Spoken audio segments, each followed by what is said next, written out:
Bienvenue au commentaire de la parole près du sapin. Ah oui. Évangile de Jésus-Christ selon saint Matthieu. En ce temps-là, Jésus était en route. 2 aveugles le suivirent en criant « Prends pitié de nous, fils de David !» Quand il fut entré dans la maison, les aveugles s'approchèrent de lui et Jésus leur dit « Croyez-vous que je peux faire cela ?» Ils leur répondirent « Ben oui, Seigneur !» Alors, il leur toucha les yeux en disant « Que tout se passe pour vous selon votre foi. » Les yeux s'ouvrirent et Jésus leur dit avec fermeté « Attention, que personne ne le sache. » Et une fois partis, ils parlèrent de lui dans toute la région.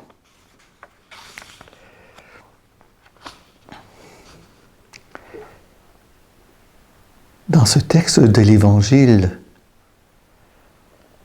qui nous est présenté en première semaine de l'Avent, Jésus s'adresse aux 2 aveugles de manière suivante. « Croyez-vous que je peux faire cela? » Il les interroge sur leur capacité de guérir.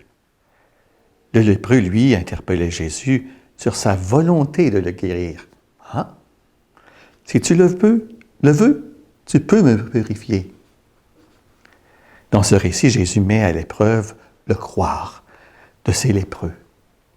Non sur sa volonté, mais sur son pouvoir de réaliser ce qu'il demande. Leur réponse de foi affirmative est d'autant plus significative qu'elle n'est plus dirigée vers celui qu'ils appelaient fils de David, mais vers celui qu'ils ont reconnu comme Seigneur. Dans ce geste quasi sacramentel, Jésus leur touche alors les yeux en disant que tout se passe pour vous selon votre foi. Suit une recommandation ferme de Jésus. Attention que personne ne le sache. La divulgation d'une guérison peut en effet avoir 2 effets contraires. Conduire au croire ou au savoir. Dans le deuxième cas, c'est l'aspect sensible de la guérison qui retient toute l'attention et qui fait engendrer la renommée, le prestige d'un Messie guérisseur. Et c'est pas ça que Jésus veut. On veut bien qu'il croie en ce qu'il est lui-même. Il n'importe peu à Jésus que les anges sachent qu'il guérit. L'essentiel, c'est qu'il le croit. Quant à nous,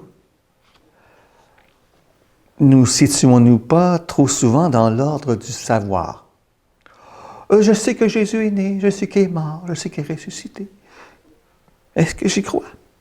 Avouons-nous que nous manquons souvent de foi. À Dieu, tout est possible, nous dit l'apôtre. Le croyons-nous vraiment? Croyons-nous vraiment que Jésus peut nous guérir et changer nos vies? Certes, on le sait, mais le croyons-nous vraiment? Le savoir nous garde à distance de Jésus. Le croire nous engage, nous met en mouvement dans un « oui, Seigneur ». Croire, c'est accepter librement que Dieu intervienne dans ma vie. J'ai ce fameux sapin-là, il se tient pour l'instant, mais je me suis dit, il faudrait bien y mettre des lumières. On dit que Noël, c'est la fête de la lumière. Mais j'ai regardé ma petite extension, je dis, oh, je n'ai acheté 2, mais un bon 7 pieds, ça prend bien beaucoup plus de lampe ampoule. En tout cas, je vais me faire un peu à la recherche de cela cette semaine.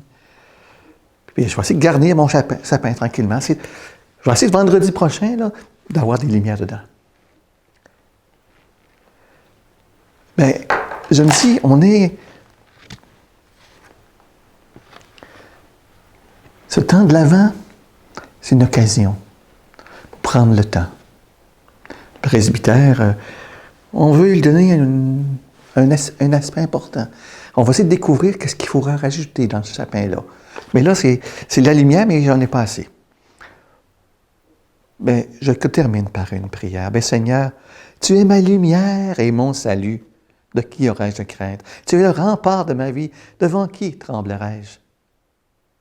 Ben, Seigneur, merci pour la gratuité de ton amour, qui me guérit, me sauve, me relève. Que mes chutes ne m'entraînent jamais à douter de ta capacité à me sauver. Parce que c'est toi le sauveur. Seigneur, durant ce temps de l'Avent, fortifie ma foi, mon espérance en toi et en ton nom infini miséricorde.